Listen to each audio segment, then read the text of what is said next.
Pelo sinal da Santa Cruz, livrai-nos Deus, nosso Senhor, dos nossos inimigos.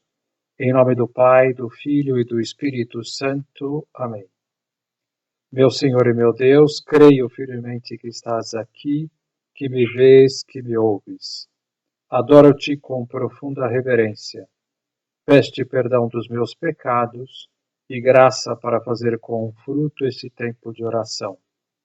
Minha Mãe Imaculada, São José, meu Pai e Senhor, meu anjo da guarda, intercedei por mim. No fim do Sermão da Montanha, Jesus fala do homem prudente e diz que este homem ele construiu a casa sobre a rocha.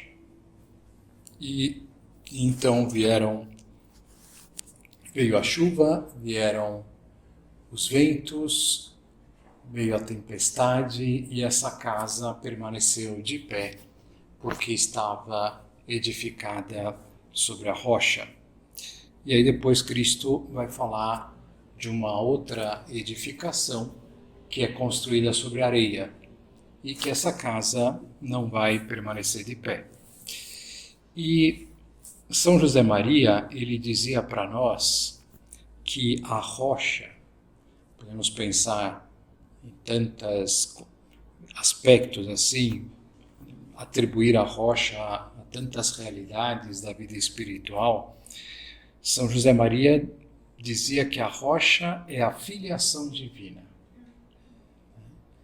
que nós estaremos bem assentados se nós vivermos com a consciência e tornando isso uma realidade na nossa vida de que somos filhos de Deus. Que a filiação divina, ela estrutura, por assim dizer, toda a nossa vida, faz com que nós sejamos serenos, com que nós tenhamos alegria, uma alegria constante, mesmo diante das dificuldades, que nós sejamos pessoas fortes e saibamos enfrentar as dificuldades com coragem, com audácia. Uma pessoa sem a filiação divina é mais ou menos como se ela estivesse desajustada. Ele é um cristão, ele é uma cristã, mas falta alguma coisa. Ela não está no lugar, ela não tem essa solidez que deveria ter. A filiação divina dará essa solidez. E isso foi o que aconteceu num episódio bem concreto que São José Maria ele experimentou isso na prática. São José Maria ele foi chamado por Deus para fundar o Opus Dei. E então ele vai começar o Opus Dei a partir do ano 1928, mas diria assim que até 1930, até ocorrer esse episódio, na verdade em 1931, São José Maria ainda não estava assim sólido. Em que sentido? De confiar em Deus, de saber que Deus estava junto dele, portanto todas as dificuldades seriam superadas. Até esse episódio, até esse momento, sim, tinha momentos de entusiasmo, de fé, de confiança, mas outros momentos já perdia essa confiança tão patente assim em Deus e que Deus estaria junto dele, porque também, de fato, Deus ele vai pedir para ele realizar um projeto divino. Um projeto divino, não é um projeto pequeno, um projeto muito grande que supera as forças humanas. E ele estava experimentando isso na sua pele, muitas dificuldades. Quem vai descrever um pouquinho as dificuldades que São José Maria estava enfrentando por esses meses, ou desde o começo da fundação do Opus Dei, é essa escritora chamada Pilar Urbano, num livro que ela vai escrever sobre a biografia de São José Maria, chamado O Homem de Vila Tebre. É um livro muito, muito bonito, muito interessante. Não é uma biografia no sentido estrito, que vai percorrendo desde o nascimento e tal, não.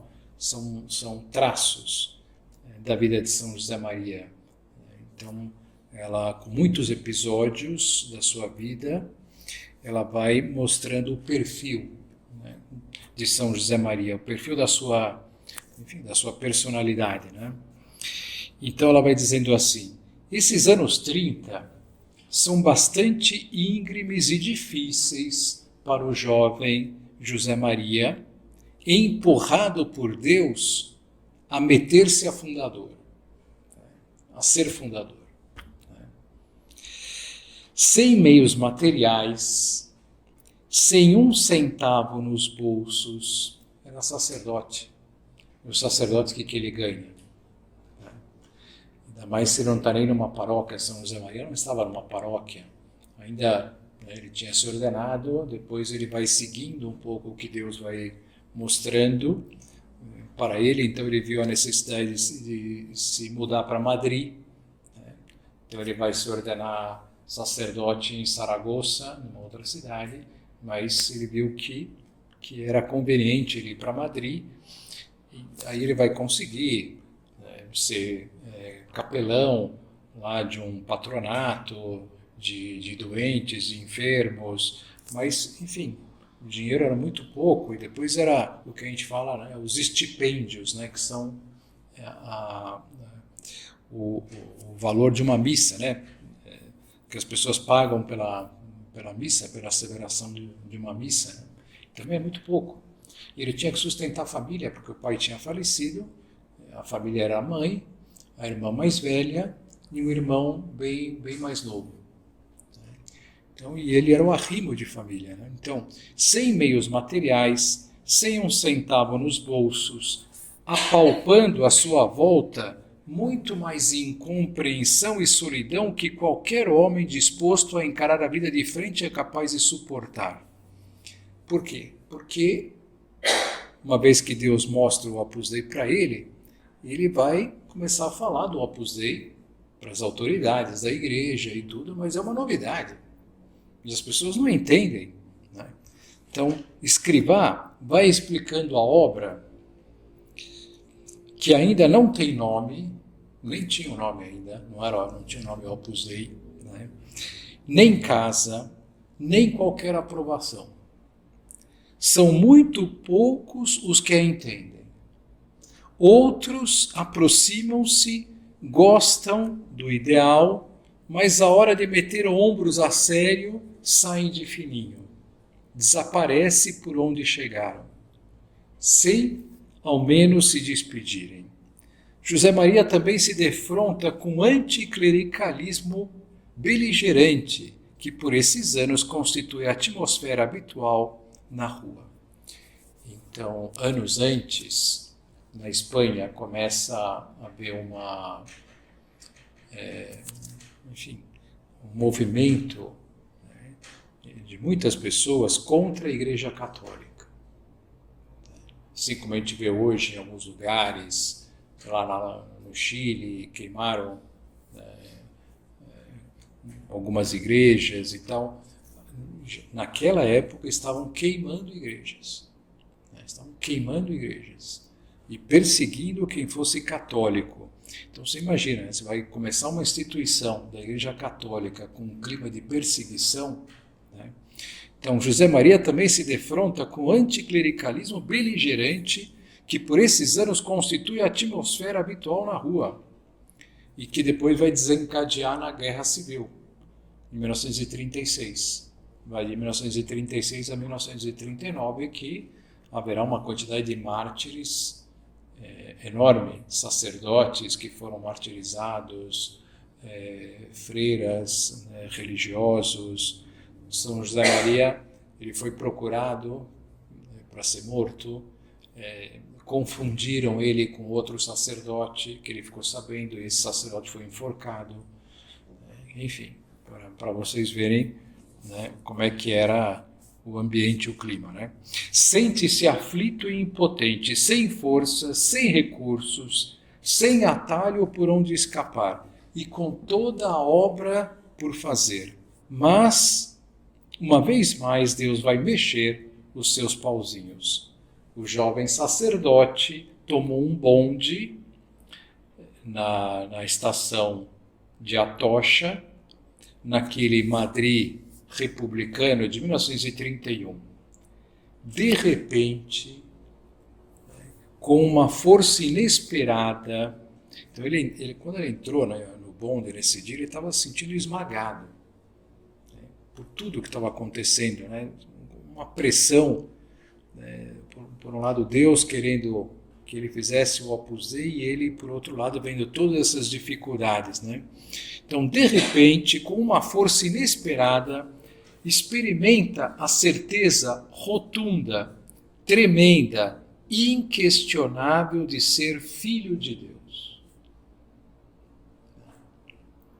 Nunca antes o tinha sentido assim. Nunca antes o tinha entendido assim.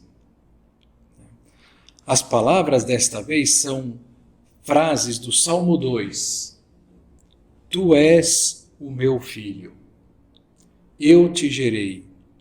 Tu és o meu Cristo. Surpreende-se a si mesmo, deambulando pelas ruas. Então, o que acontece? Né? Nessa hora vem uma graça tão grande de experimentar de uma maneira tão viva que Deus é seu Pai e que, portanto, não há nada o que temer, porque o seu Pai cuida de tudo. Né? Que é como se ele, nessa hora, ele ficasse bêbado, sobrenaturalmente. Ele ficou, né, embriagado, né, dessa graça, do amor de Deus, do amor do Pai, a tal ponto que ele saiu do bonde, antes de chegar, né, no ponto que deveria parar.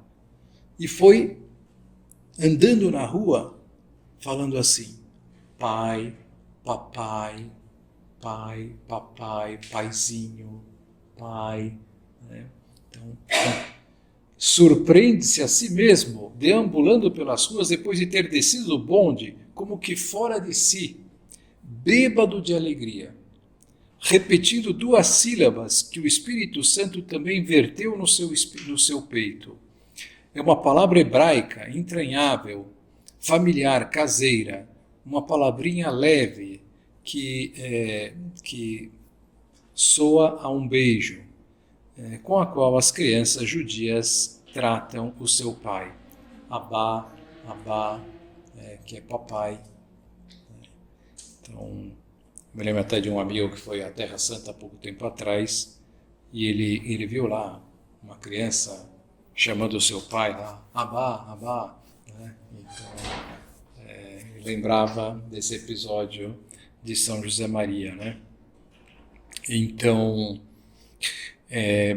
continua Pilar Urbano. A partir deste momento, São José Maria já não precisa de filosofias ou de teologias, nem de fazer um nó no lenço para se lembrar a todo tempo e em todo lugar de que é filho de Deus.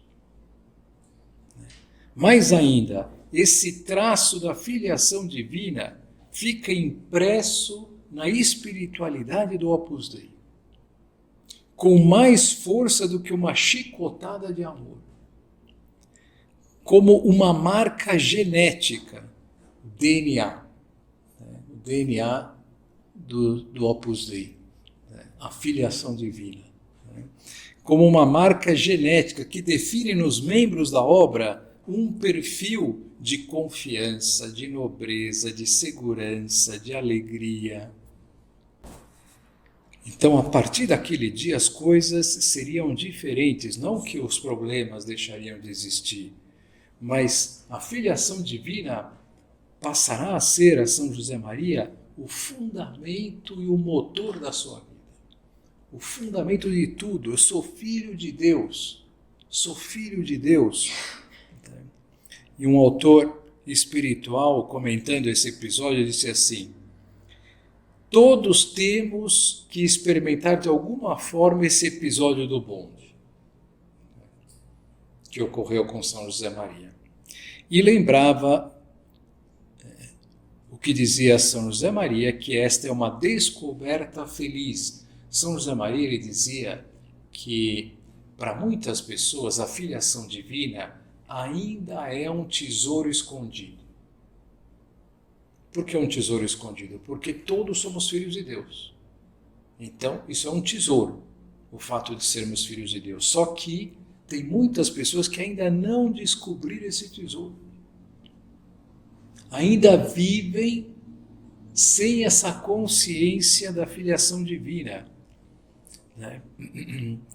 E por isso ainda são pessoas inseguras, por isso ainda são pessoas tensas, por isso ainda são pessoas que não estão tão alegres assim como deveriam estar. Ou seja, várias coisas não vão bem na sua vida porque ainda não encontraram essa rocha.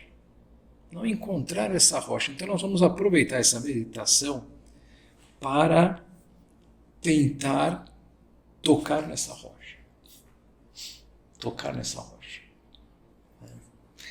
Então, é que nós precisamos entender melhor o que é isso, né? O fato de Deus ser nosso filho. A gente pode falar, Deus é meu pai. Está tão acostumado, né? Assim, a criança ela já aprende, papai do céu, né? Papai, é meu pai, tal. Só que, calma, né? Nós precisamos entender o que significa isso. Não é Deus é meu pai, não é uma forma bonita de se dirigir a Deus. Puxa, chama Deus de pai, né? Não, é assim mesmo. Deus é meu pai. Eu sou filho dele. Né? É assim. Porque às vezes a gente pensa assim, bom, mas eu sou filho dos meus pais são filhos dos meus avós, não sei o que e tal, Deus. Né? Então eu sou filho do filho do filho do filho do filho do filho do filho do filho. É tanta distância que a gente já nem saboreia a filiação divina ou, enfim, sente que isso seja uma coisa importante. Não, é assim, Deus, nós. É direto. Né? Só tem uma geração. Né? Imaginem se vocês fossem filhas do homem mais rico da Terra. Né? Nada mal, né? Na verdade, caramba, sou filho de fulano de tal. Só isso aí já daria uma... Né? Vocês já ficariam... Primeiro, em termos de grana, já não precisariam se preocupar com mais nada. Não é verdade? Aí depois, em termos de status, bacana, hein? Vocês já podem entrar em qualquer lugar. Né? Qualquer festa que vocês quiserem. Aliás, vocês vão ser convidadas. Né? E nem pagar vocês vão, porque a fulana, filha de você, não precisa nem pagar. Nós pagamos para você. O cara está cheio de grana e ainda não paga, né? Então, é maravilhoso, né? Assim, puxa, só que Deus, ele é o pai dos pais, o pai do homem mais rico do mundo. Tudo que é do universo lhe pertence. Ou seja, eu tenho herança. Eu só não estou usando agora. Mas todo o ouro do mundo é meu. Eu sou filho de Deus. todos os bens do mundo são nossos. Mas isso aí é o menos importante, porque nós temos fé e nós sabemos que os bens materiais, o ouro, a prata, é nada comparado com a graça, comparado com os bens espirituais. Nós somos filhos de Deus, imagina, sou filho de Deus. E que qualidades tem esse Deus? Duas muito importantes, né? Ele é Pai. Pai. É o melhor Pai que possa existir. A gente tem que pensar no melhor Pai que a gente já conheceu, né? E multiplicar por infinito. Agora multiplica por infinito. Imagina um pai com muito carinho, né? Um pai super zeloso, um pai que não tem defeito nenhum, um pai com todas as qualidades. Vamos imaginar, mas não, vou ficar longe, né? Porque não tem nem como imaginar como é Deus, né? Mas e é pai, né? E outra qualidade, todo poderoso, o que ele quiser fazer, ele faz. Se ele quiser agora criar o planeta Terra, um outro, para que o planeta Terra não fique sozinho, né? Tenha um companheiro, ele cria. E se ele quiser destruir esse planeta que ele acabou de criar, ele destrói. É Deus. Né? Então, Deus é meu Pai. Deus poderia ser simplesmente Criador. Simplesmente podia ser Criador. Né? Ou um rei que governa o céu e a terra, assim como muitos reis já existiram e ainda existem alguns na terra, mas que são muito inacessíveis. É um rei, mas nós somos subordinados, né? Deus poderia ser assim. No entanto, quis nos adotar como filhos. Na verdade, somos seus filhos, né? Mas ele nos adota no sentido sobrenatural, porque a nossa distância, como somos naturais, temos uma natureza que é humana, não a divina, a distância entre nós e Deus é muito grande, mas Deus, ele, com a graça do batismo, ele vai nos elevar à ordem sobrenatural, a tal ponto que eu vou ter a mesma natureza de Deus.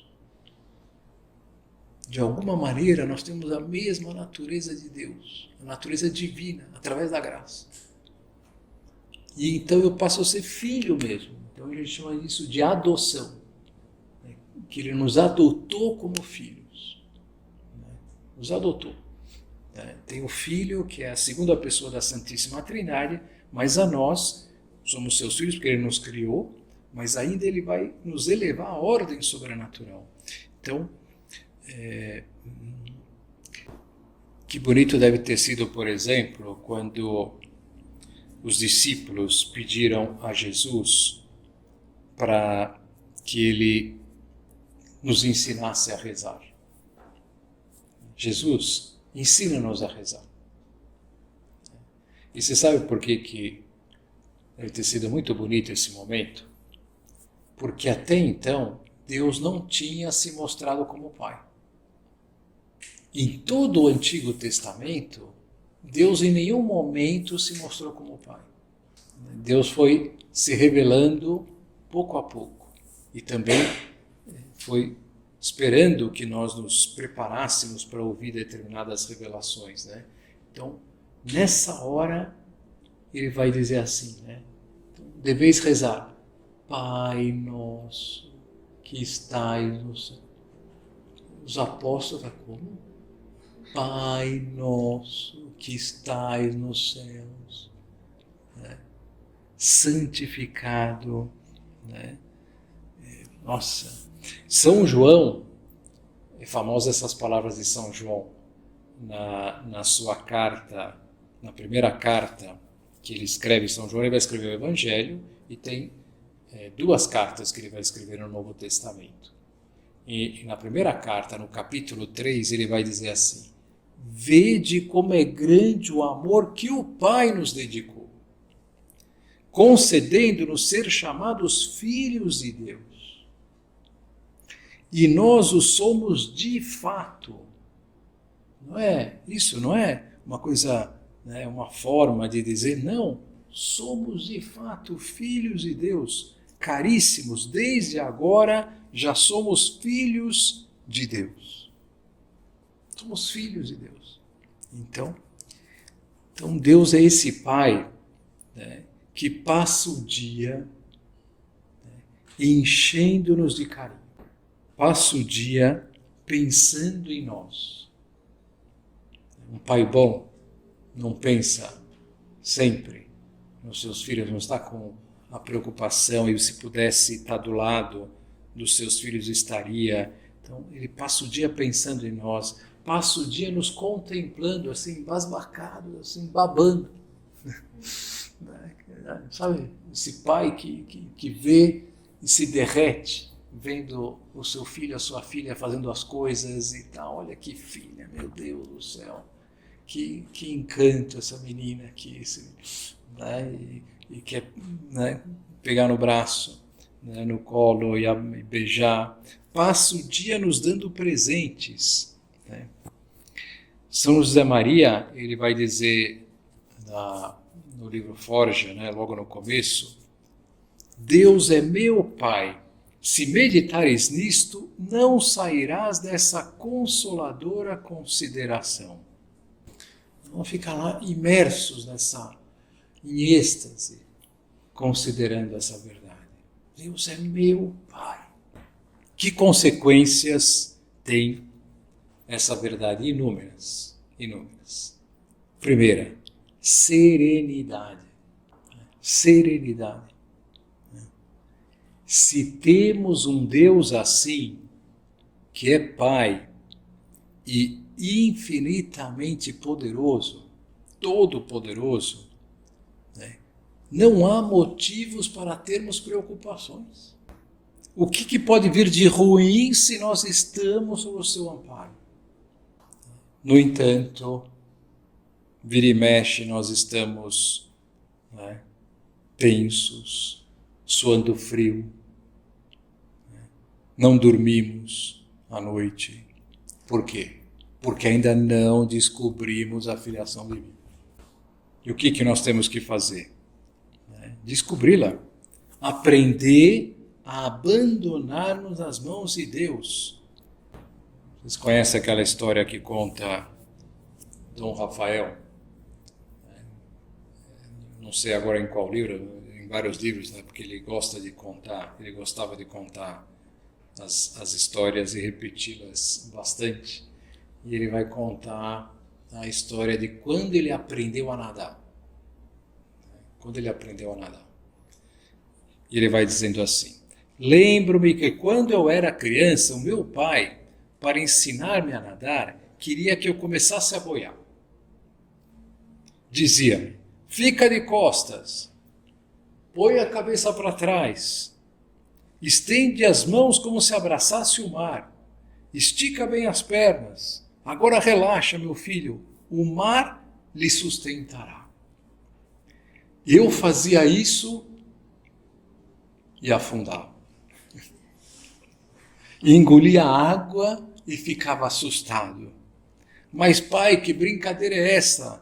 Você quer que eu me afogue? Não, meu filho, não. O que eu quero é que você aprenda a nadar. Mas então por que eu me afundo? Você se afunda porque você está tenso.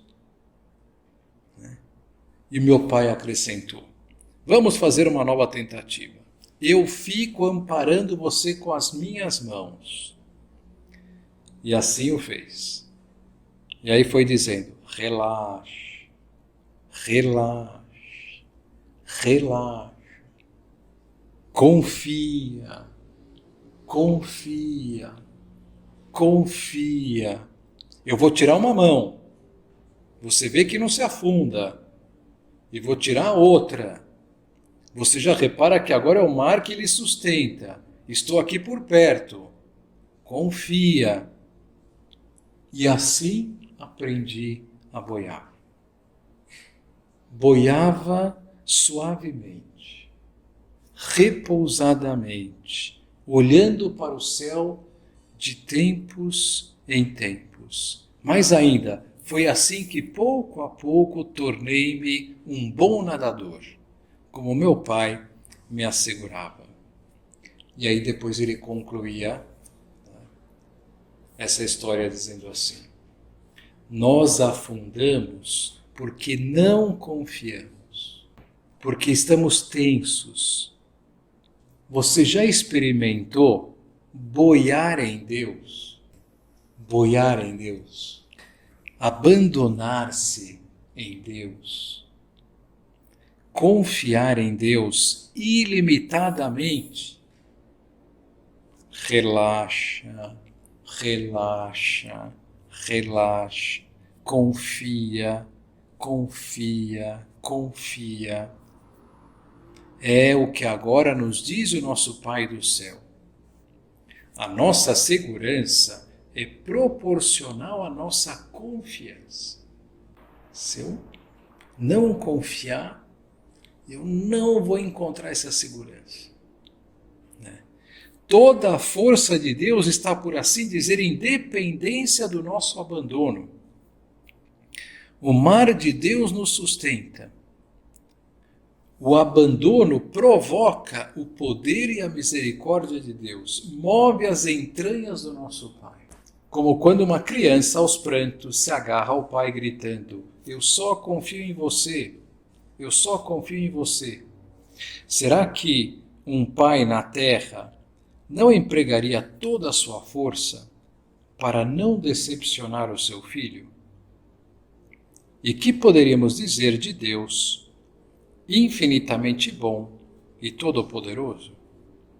Abandonar nas mãos de Deus o resultado do nosso trabalho, a falta de tempo, a dificuldade de encontrar um namorado, uma namorada, uma situação difícil familiar, uma disposição física. Abandonar nas mãos de Deus tudo.